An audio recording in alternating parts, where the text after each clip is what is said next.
Olá, meus amigos, vamos iniciar o nosso papo. O papo com Delia é papo comigo mesmo. É uma conversa que eu vou passar para vocês hoje, falar um pouquinho da nossa história de vida, né? Até porque é um compromisso, né? Nós já fizemos aí no primeiro papo, onde essa conversa é justamente para solidificar em cima do método Delia, o método psicofísico. Aí, André, tudo bem? Então, a ideia é conversar com vocês, até porque todo mundo tem uma história de vida, né? A minha história de vida, ela não é diferente, ela começou desde o meu nascimento. Então, todo mundo, eu até falo, quando eu oriento pessoas profissionais que trabalham comigo, você tem que ter orgulho, você tem que ir lá atrás. Tem que ir lá atrás, tentar entender como é que é a sua história, aonde que brotou essa ideia do profissional de educação física. E a minha história, só voltando, né, essa lembrança, porque eu fiz na primeira, mas eu gosto sempre de falar. As minhas primeiras corridas foram para o pronto-socorro. Por quê? Porque eu tinha uma bronquite desgraçada. Quem corria, quem era atleta era minha mãe. Porém, porque ela me levava ao pronto-socorro aqui na Zona Sul e eu voltava melhor, né? Mas a sensação da asma é muito desagradável. Afeta o emocional de uma criança, né? Eu nasci com isso.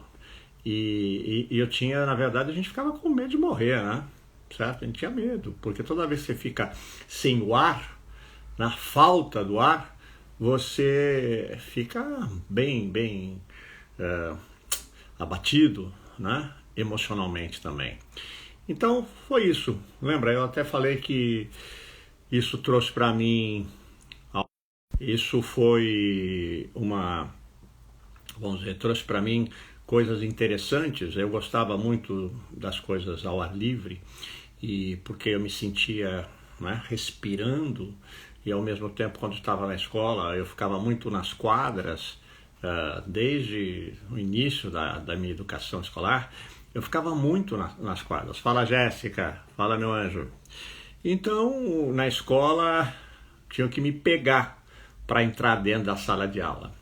E eu era muito inquieto, muito inquieto, muito inquieto. Porém, essa inquietude, essa excitação, lá atrás não existia déficit de atenção, né? Existia uma pessoa bagunceira. Não sabia que existia esse tipo de problema, né? Não tinha ainda esse diagnóstico. Fazem 60 anos, né? Isso ainda era muito... não tinha esse nome. Tinha sim, aí ele não tem concentração, já era alguma coisa. Mas essa hiperatividade, na verdade, foi uma riqueza para a minha carreira, né? Muito criativo, muito criativo. Eu sempre tive muitas luzes, muitas ideias para as coisas que eu fiz na minha vida. Então, só para voltar lá atrás um pouquinho mais, porque daqui a pouquinho nós vamos entrar na segunda parte da minha história. Dali eu lembro que eu falei que eu ganhei um kimono, porque eu apanhava na rua, viu, gente? Apanhava, porque eu sempre fui um menino muito, assim, justo, e não gostava que batesse nos meus amiguinhos, né? E ali eu já tinha, assim, esse ar de ajudar, enfim. Porém, Marilene, tudo bem? Tudo em ordem com a sua filha aqui, viu? Bom, então vamos lá. Voltando para esse lado, né? Eu ganhei um kimono, porque eu tinha complexo, eu era magrinho, como sou até hoje, mas raquítico. E aí os meus amigos já tinham um pouquinho de corpo. Isso gera um sentimento, né? Uma incapacidade, até um sentimento de fraqueza. Mas eu era assim um pouco ousado. Eu saía, eu gostava muito de esporte, sempre morei aqui na Zona Sul de São Paulo, então eu jogava futebol na rua, né? Rua de terra. Aí quando estava construindo a Rubem Berta, a gente jogava ali. Aí quando tem o aeroporto de Congonhas, por exemplo, embaixo ali daquele quadriculado ali da aterrissagem, ali tinha um campo, a gente jogava, né? Mas o que eu entendo nisso é que eu fui indo para a educação física, certo? eu fui indo de uma certa forma da educação física. Mas eu ganhei um kimono. Ganhei um kimono de um primo meu, que é um monstro da educação física, chama Ricardo Delia. Anota esse nome, pesquisa, né? O Ricardo foi mestre de muita gente. E aí eu fui para o Karatê e ele me orientou muito. Ele me deu a disciplina. Uma outra coisa que eu aprendi nesse negócio do Karatê é que você pode começar cedo a ensinar. Você aprende, né? E você passa aquilo que você sabe.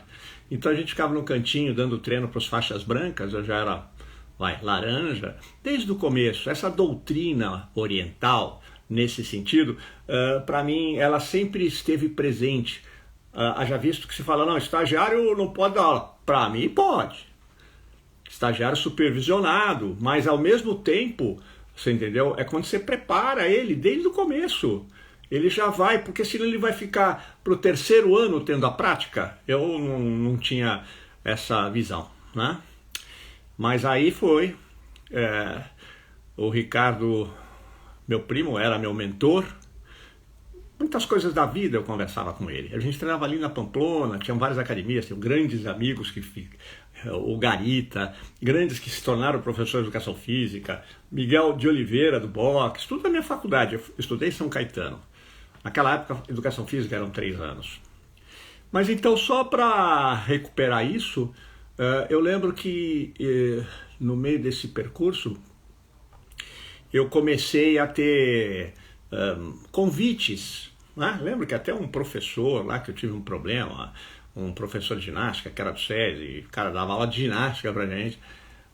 Tava assim, a gente tinha tido problemas, mas o Hélio, ele na sala de aula, ele falou, olha gente, tem uma oportunidade aí de um evento, Olimpíada Operária Global. Pô, que legal. O que é isso? É uma Olimpíada que o SESI estava organizando junto com a Rede Globo e tinham vagas em algumas empresas e tinha Bicicletas Caloi S.A. Aí eu fui lá conversar com os caras, sabe, eu não contei essa história, mas eu fui de Monark. Olha a minha... fui de Monark para conversar e deixei minha bicicleta ali no portão, pendurada, a gente tinha um bicicletário, e fui falar lá no RH e me deram a oportunidade da vaga, virei estagiário, mas o que é legal também é porque essa bicicleta, quando eu fui ver, ela não existia mais. Tinham sequestrado, levaram para uma área e me deram uma bicicleta Caloi, né? Bom, eu fiquei, só para vocês terem ideia, estágio, era um estágio, né? Mas depois virou, eu assumi a administração do clube, fui fazer administração de empresas e foi ali também que eu tive a oportunidade de ter contato com o ciclismo. Aí dentro dessa história, que daqui a pouco a gente entra na outra, deixa eu só um minutinho.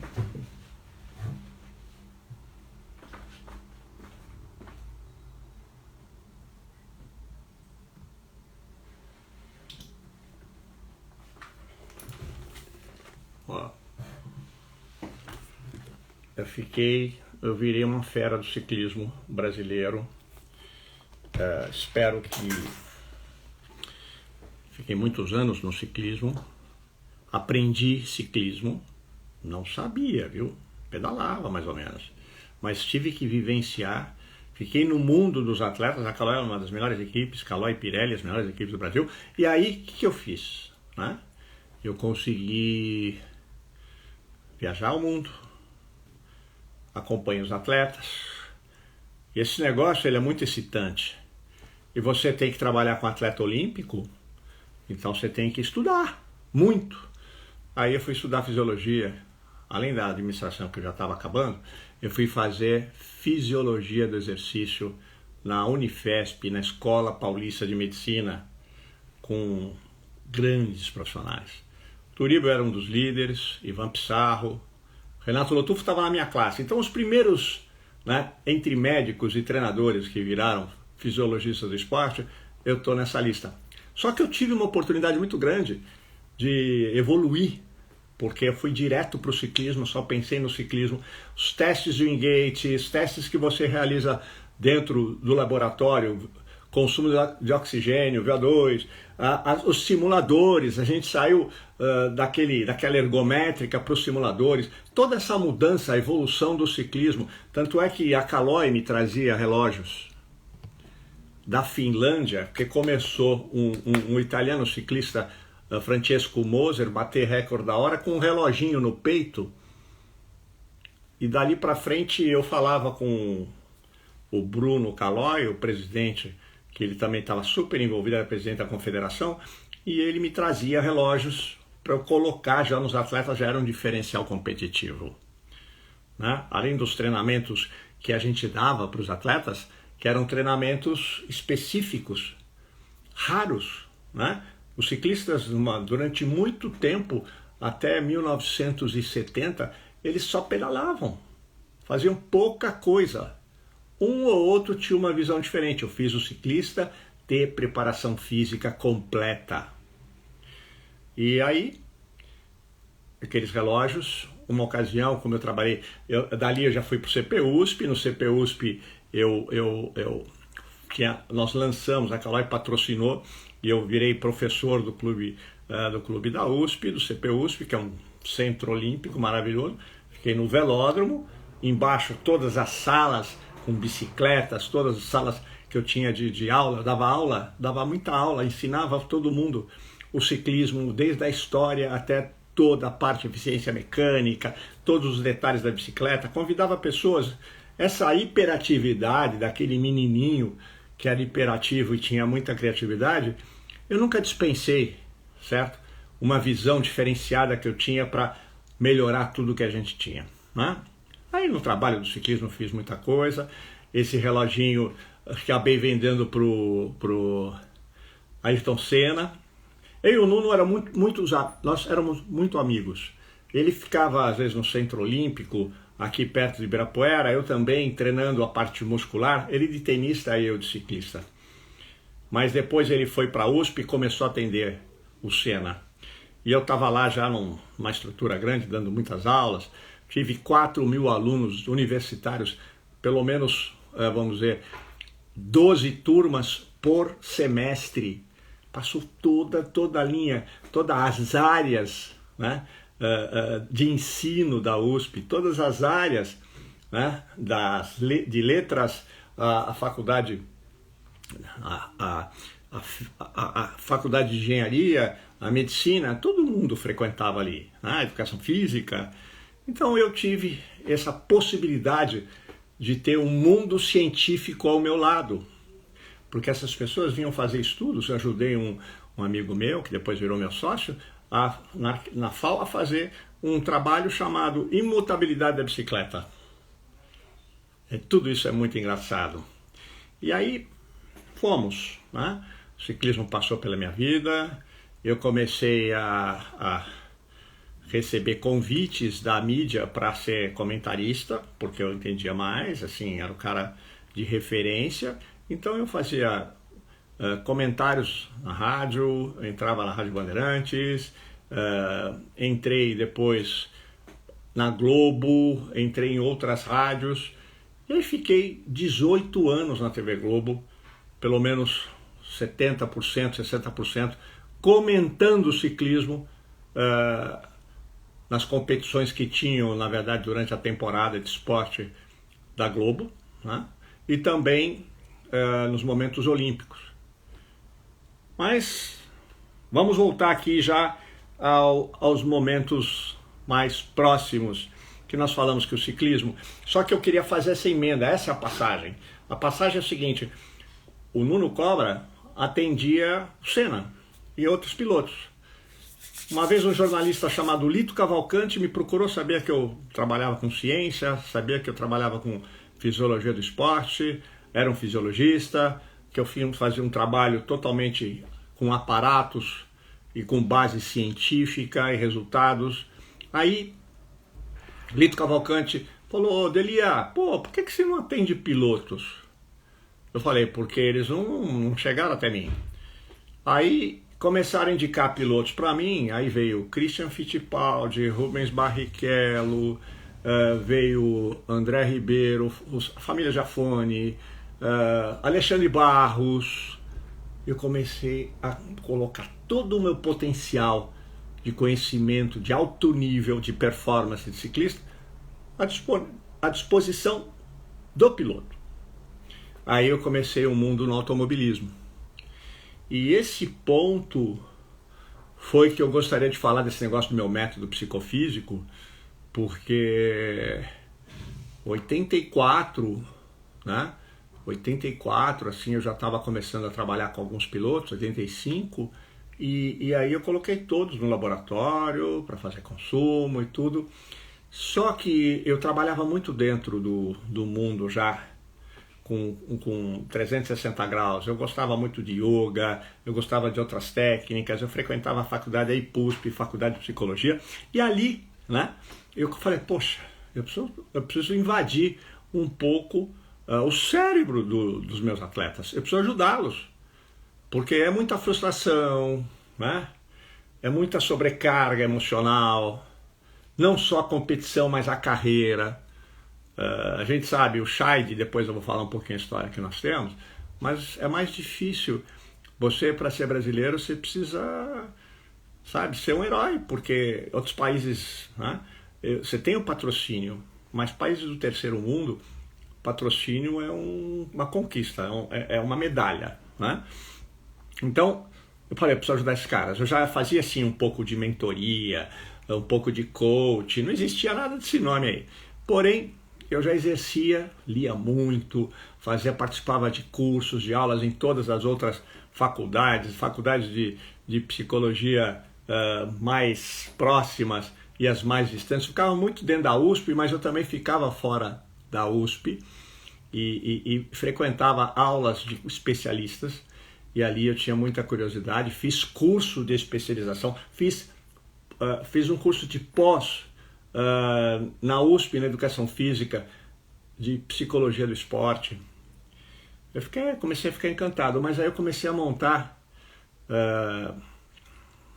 modo do meu atleta estar realizando exercícios mentais, exercícios sensoriais, a parte cognitiva. Além disso, eu dava um livro para todos os meus atletas e falava para eles, dava um pequenininho para o cara que está acostumando a ler, vê aí se você vai ler, vê se você consegue ler esse livro, vamos tentar quebrar o recorde. Tinha cara que não lia, né? Mas tinha cara que lê. Eu tenho um exemplo agora de um cliente que eu atendo, um piloto, Jean Petekoff, que correu na F2 agora, né? Esse menino leu um livro do Agassi em um mês. Então precisa nutrir a mente, você precisa entrar nesse processo. Então eu também pegava alguns exercícios para dar para os meus atletas, e uma das coisas que eu dava era um ponto na parede. Colocava lá uma bolinha e deixava o atleta com a boca aberta assim, ó, durante 1 hora. Que isso? Quer dizer, chega uma hora que você tem vontade, fica enjoado, começa a ter um monte de sintoma, mas chega uma hora também que você está no túnel, né? Isso daí foi um psicólogo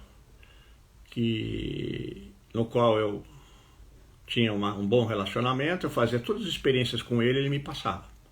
Faz esse exercício aí que é legal. E eu comecei a perceber que as pessoas ficavam mais com a mente mais tranquila e mais focada, porque o grande segredo, quando a gente fala no método psicofísico, é o foco. As pessoas vão estar ali, a todo vapor. Só que quando a gente fala nesse programa, por isso que eu estou entrando com essa conversa com vocês, é porque hoje é um outro estágio. Hoje eu tenho a neurociência comigo, hoje eu tenho uma equipe de alto nível, e eu quero dividir isso com vocês, até porque os profissionais de educação física, eles precisam entender que só dar aula e pegar o exercício, colocar a luzinha lá, não resolve. Ele precisa ter conhecimento do que ele está fazendo. Ele precisa saber que cada aula tem que ter um planejamento e você tem que ter um diagnóstico. Esse feeling que eu tenho, na verdade, eu vou ensinar para vocês, né? É fazer com que vocês saibam que uma história vai colando. Então chegou uma época, gente, ó, sinceramente, deixa eu olhar aqui, só de pilotos, só um minutinho, vou falar os pilotos da época, já falei alguns, então vamos lá, peraí. Então, falei Alexandre Barros, que era motovelocidade, eu vivia com ele em todos os lugares que ele ia aqui no Brasil, inclusive na praia de jet ski, fazendo trabalhos com ele, né? Aí nós tivemos Afonso Giafone, da família Giafone, Rubens Barrichello, Christian Fittipaldi, Tony Canaan, Luciano Burti, Mário Haberfeld. Então meu mundo, Gastão Fraguas, o meu mundo mudou, mas eu não deixei tudo que eu fazia. Né? Nessa época eu estava escrevendo livro, eu estava dando suporte para alguns ciclistas, estava comentando na Globo e fiz os pilotos pilotarem, pedalarem, né? Fiz uma corrida, tem uma corrida em Interlagos que eu ajudei a organizar e o Rubinho correu ela, que era a corrida dos pilotos, né? Mas assim, aí você fala, aquele menino que não sei o que e tal, era proativo, gostava de desafio, que tinha, assim, fui para a educação física e fui construindo coisas. A gente vai enxergando as oportunidades. Mas você pode, eu quero ser isso aqui, mas isso aqui é a base. E o que você vai fazer com isso? Eu sempre fiz a diferença porque tinha uma cabeça acelerada. Ideias, né? Compartilhava e também nunca realizei nada sozinho. Esse método que eu vou dividir com vocês, eu tenho um time. Sabe? Por que eu preciso saber tudo? Né? Muito pelo contrário, eu preciso saber usar o time. Foi muito bom ter feito administração, né? Trabalhar com gestão de pessoas. Mas aí no percurso, eu também montei umas casas aqui na zona, aqui perto do Ibirapuera, bem perto aqui embaixo, perto do Clube Monte Líbano. Eu tive 2, 3 casas que eram as minhas academias particulares, onde a gente trabalhava com personal trainer.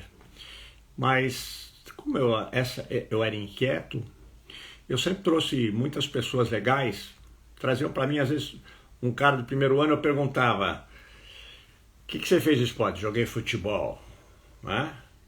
Então, aí você pegava um menino, estava de brinco, né?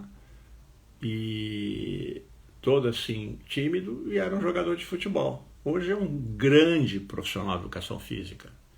Rodrigo, né? Rodriguinho, Maradona, na Moca, né? É uma excelência.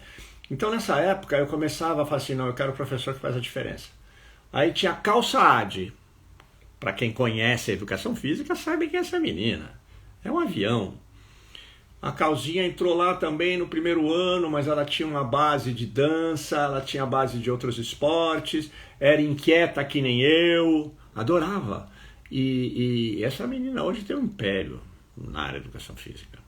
Ela ficou muito tempo comigo e nós fomos desenvolvendo, desafiando e espelhando o crescimento dessas pessoas. Porque assim, eu falo assim, a única coisa que eu posso te ensinar de bom é de você ser como meu concorrente aqui comigo. Se você for meu concorrente aqui comigo com ética, né? Porque é autorizado, eu vou te ajudar, você vai voar e é isso aí. Então eu acho que passaram por mim, desde lá no começo, desde a Caloi, tem alguns profissionais, Vanderlei Pereira, que hoje também trabalha com pilotos, alguns estagiários, né, que estagiários das minhas escolas, onde eu dava aula, escola municipal, eu dava aula, eu levava a criança, eu levava comigo, porque assim, um menino perdeu o pai num assalto, e a mãe morreu logo em seguida. E eu falei, ok, professor, ele me ajudava a montar as redes de voleibol nas escolas que eu dava aula, ele vinha, colaborava, e ao mesmo tempo ele falou, poxa, eu estou querendo fazer educação física. Faz! Aí ele entrou no primeiro, veio ser meu estagiário, levei para Caloi, depois levei para a USP, ficou comigo há muito tempo. Olha, ganhou muita grana, viu? E outra coisa que eu ensinei, não adianta, olha, eu vou ficar com 90%, você com 10%. Não, era justo e ele era bem remunerado, certo? E dava responsabilidade para a pessoa.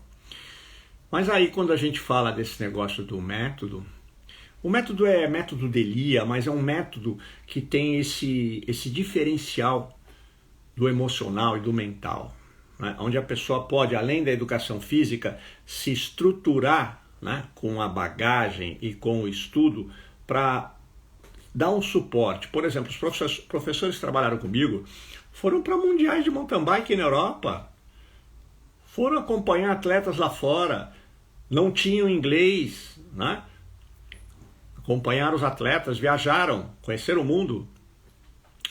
E também tive aproximadamente, eu acho, eu estava contando outro dia, mais ou menos uns 500 profissionais que eu trabalhei diretamente, mais ou menos 1000. E agora é isso que eu quero fazer com todo mundo, né? Eu quero mostrar meu método, eu quero mostrar uma organização do processo do desenvolvimento, quero mostrar esse valor desde o nascimento da pessoa e colocar ela como uma ferramenta diferenciada para ela evoluir e deixar, na verdade, a agenda dela lotada. Mas vamos lá, falando de outras coisas, logo em seguida, né, eu tive uma oportunidade grande também, eu lancei livros, né? Além desse livro de ciclismo, Fábrica de Campeões. Deixa eu ver onde é que está o Fábrica, peraí, vou pegar. Aqui.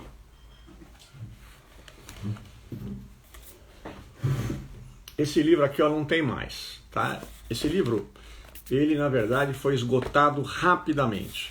E aqui, no caso, ele tem um pouco do meu método, mas ele está totalmente já desatualizado.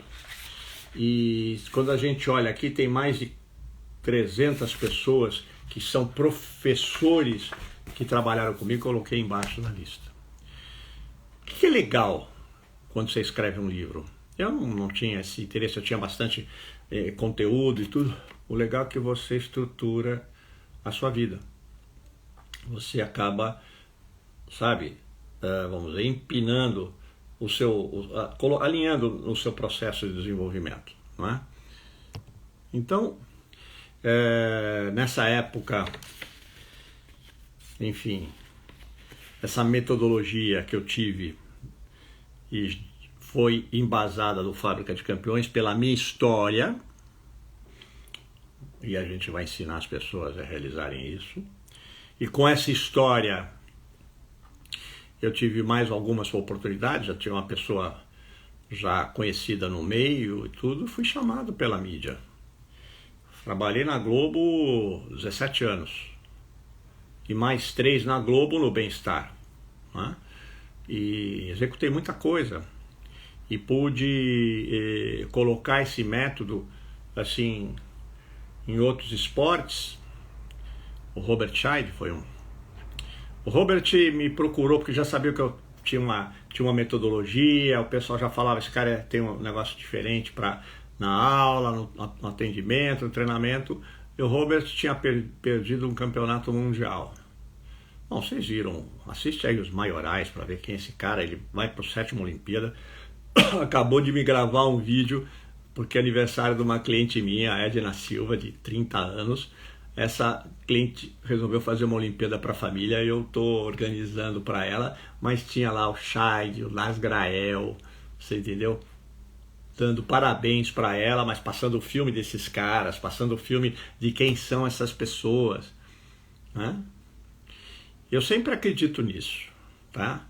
O método psicofísico, que era a terapia esportiva, que o esporte pode ser conduzido como uma estrutura boa para você desenvolver uma criança. Hoje eu trabalho com crianças e família. Eu trabalho os pais, né, e o filho. O pai, o menino está lá no esporte, no automobilismo, né, e a gente tem que fazer, porque o pai é o maior suporte que uma criança pode ter dentro do esporte. E se ele aprender, né, a neurociência da infância, da criança, ele tem um trunfo na mão, os pais vão poder jogar com o filho para que ele tenha uma performance muito melhor na vida.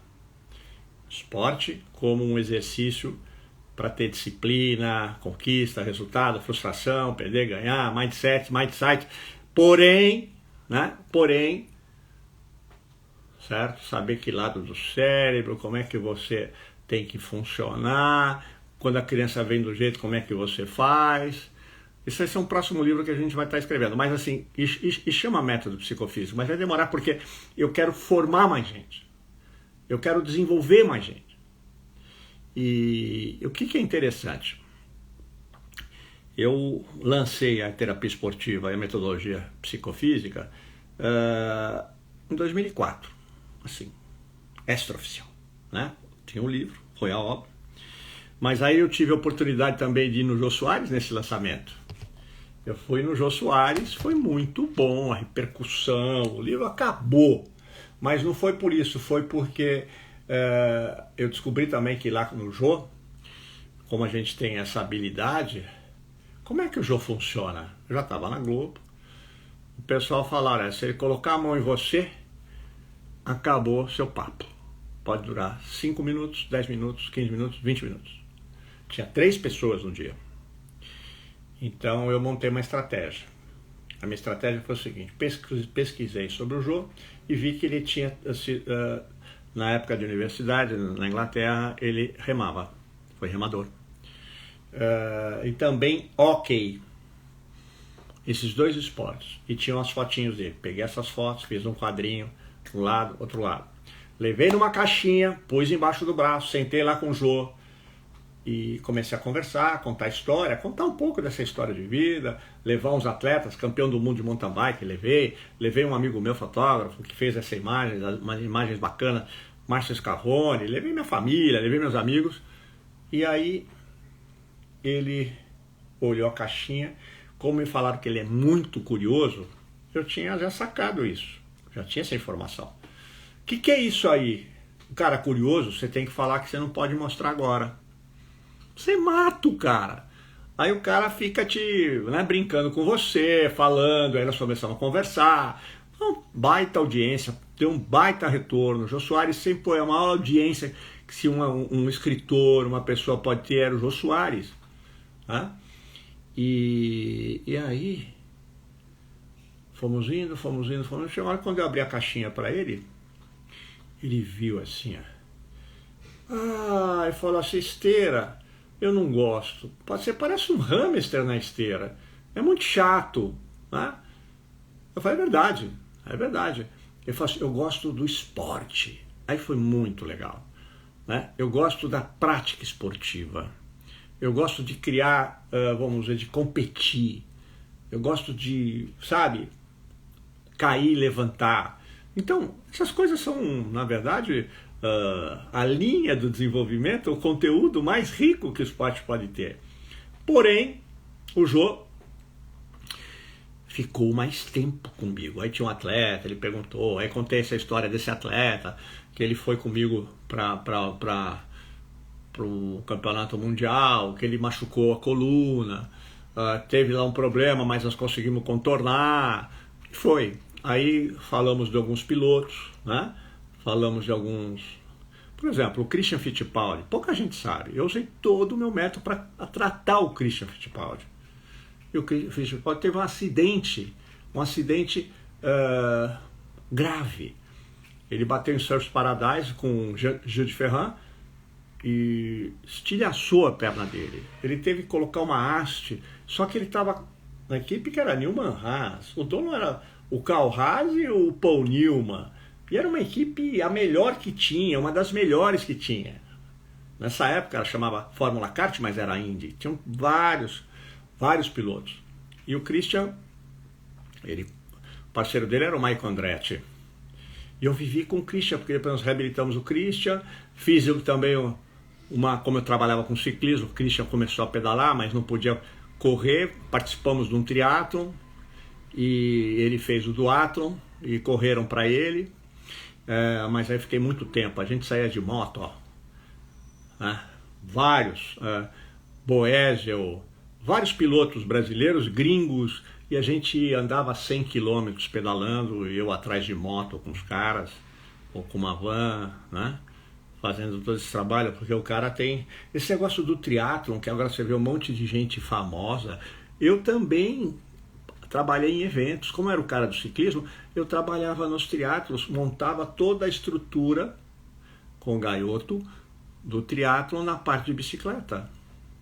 Então isso era muito chamado, mas só para mostrar para vocês, né, que essa evolução foi se dando, a gente foi conseguindo coisas, cuidei do Robert Scheid em 3 ciclos olímpicos, né, ele está no 7º dele, 7ª Olimpíada, é o cara que tem mais títulos do mundo. Cuidei do Lars Grael, fiz um trabalho com uma equipe que voltou, um empresário me chamou para cuidar de tudo, da saúde e cuidar da parte física, mental, porque os caras iam fazer o caminho do descobrimento de Portugal para cá.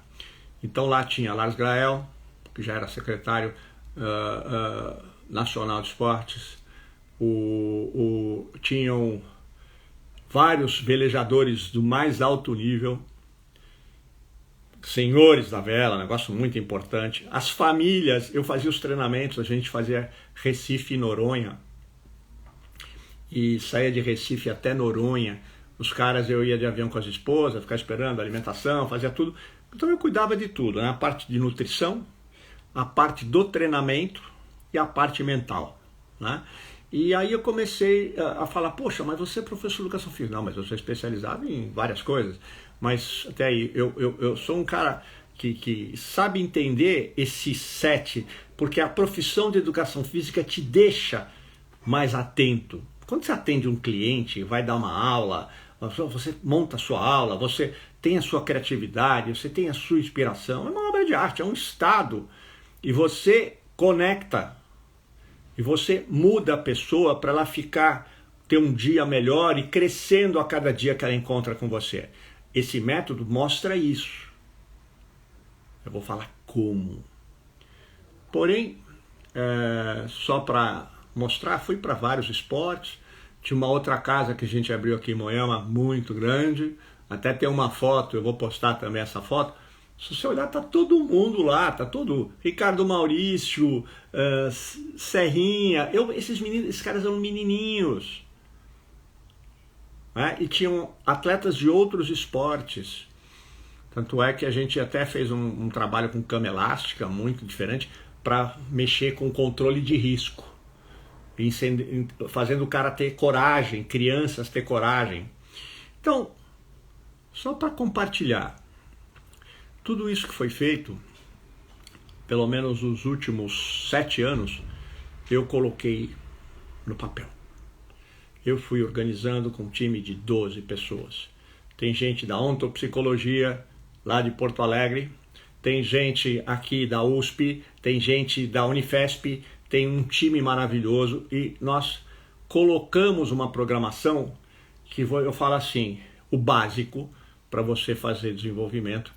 Trabalhar memória, atenção, né? Trabalhar aspectos o cérebro gosta de algumas coisas legais, né? O cérebro gosta de desafio. Se a sua aula for igual, quando você embota o cara, você pode fazer a mesma coisa, trabalhar os mesmos músculos, fazer todo o planejamento fisiológico, né? O desenvolvimento musculoesquelético, mas você não precisa repetir a aula. Você não precisa repetir a aula. E você pode também, quando você está dando aula, fazer ele ter cálculo. O cérebro gosta de que você trabalhe com os dois lados. O cérebro gosta que você trabalhe com os seus sentidos, né? Olfato, tato. Por exemplo, os mais usados é a audição, né? E a fala, né? A audição, agora tato, olfato, muito pouco usado. E a gente tem hoje uma técnica para trabalhar bastante isso, né? E quando você está dando aula, você está fazendo uma terapia esportiva, né? Você está fazendo um método psicofísico para que ela evolua ela vai para uma reunião, ela vai fazer uma apresentação. Você tem como fazer um planejamento de preparação. É um diferencial.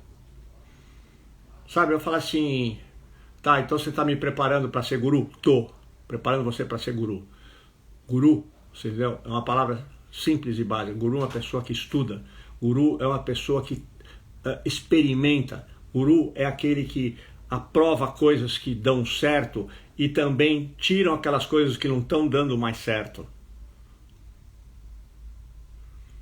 Então é isso. A minha ideia é mostrar para vocês que hoje eu tenho uma empresa chamada Pilotech. Meu método está dentro desse projeto. Só temos 2 sócios, o Luca e o Luiz.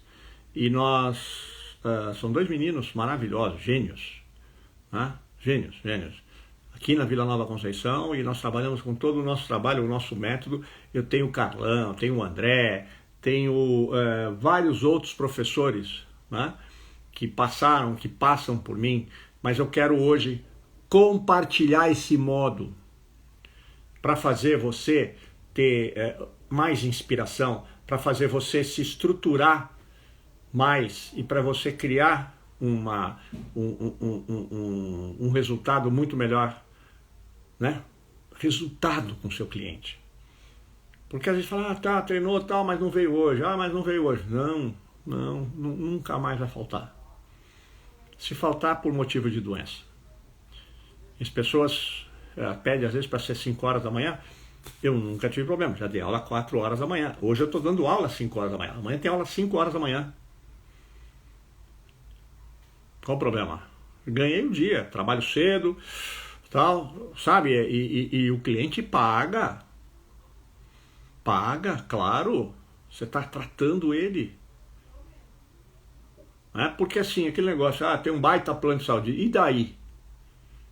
Se você não usa da melhor forma possível, de forma saudável. Meus clientes que têm bom plano de saúde, tudo faz consumo de oxigênio. Levo no meu ortopedista, o Caio Delia. O ortopedista escaneia a coluna do cara, escaneia a postura dele, né? E a partir daí, crianças, às vezes pega, sabe que vai crescer, não vai crescer, aí você não liga, de repente, olha, né? Nossa, não cresceu, ficou muito alto, mas já dá para saber, você já tá para fazer uma previsão, já para acompanhar, e você coloca ela no esporte, já com esse estímulo. Eu só adoro fazer avaliação para uso, para prescrição. Não, tudo bem, não tenho nada no coração. Mas, esse coração tá bom, então podemos, né? Ele tem uma genética, esse cara, a família toda dele morreu. Então esse cara precisa. Né? Então eu tenho o meu lado fisiologista, agora esse lado psicofísico ficou muito forte nos últimos anos.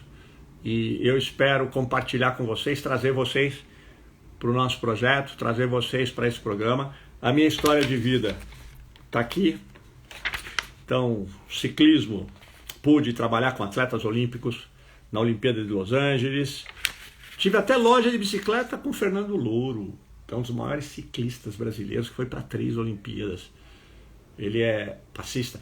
O Clóvis Anderson, família Anderson, o Celso Anderson é o maior comentarista do Tour de France na ESPN, na Fox, é um gênio, né? A família toda, eu cuidei da família toda na USP.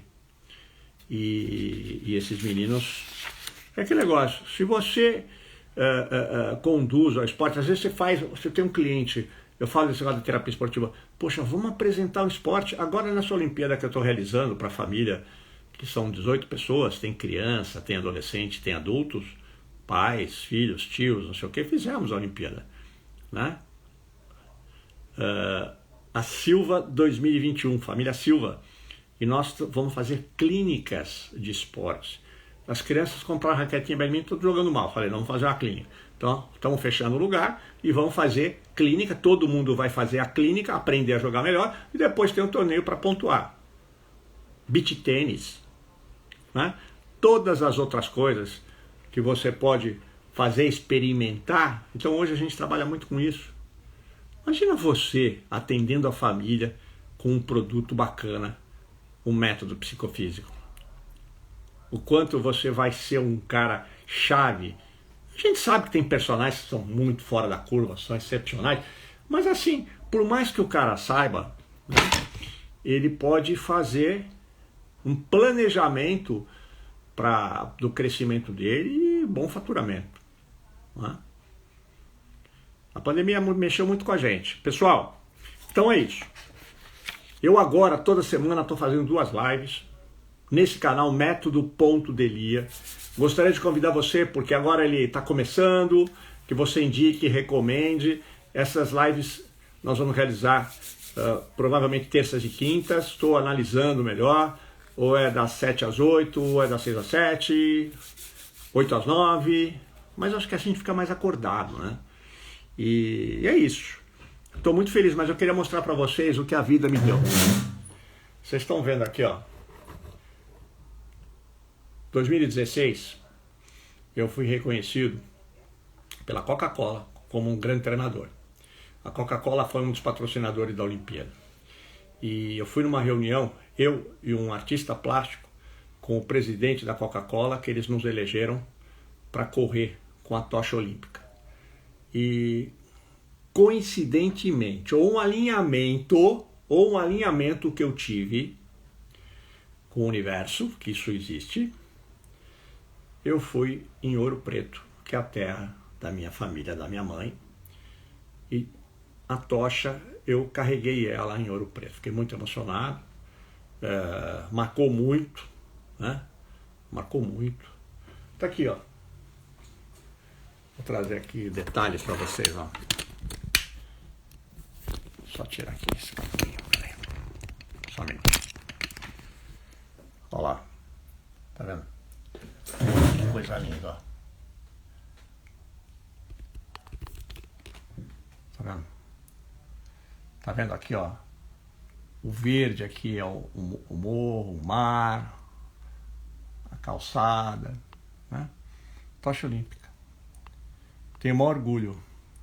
Sempre vocês vão ver alguns materiais do método que eu carrego, tá? Mas a tocha, hoje eu queria fazer uma homenagem porque nós estamos vendo a Olimpíada.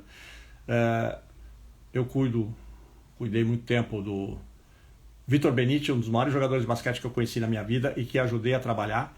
Ele foi maravilhoso na final.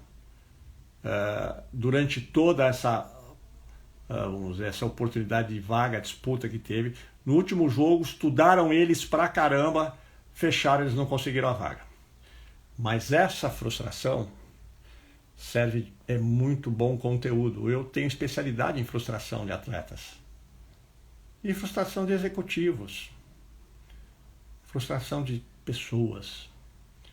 A frustração te leva, depois que passa esse momento, aí lá daqui a pouco você fala, não quero saber mais, vou parar, mas daqui a pouco vem um negócio, vem umas oportunidades, é só ter paciência.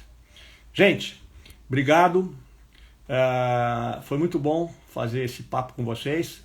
Fiz em 2 vezes a minha história, mas contei hoje um pouco a primeira também. Espero que a gente possa estar mais junto agora daqui para frente, porque a gente vai falar de muitos assuntos legais. Um abraço, até mais, obrigado.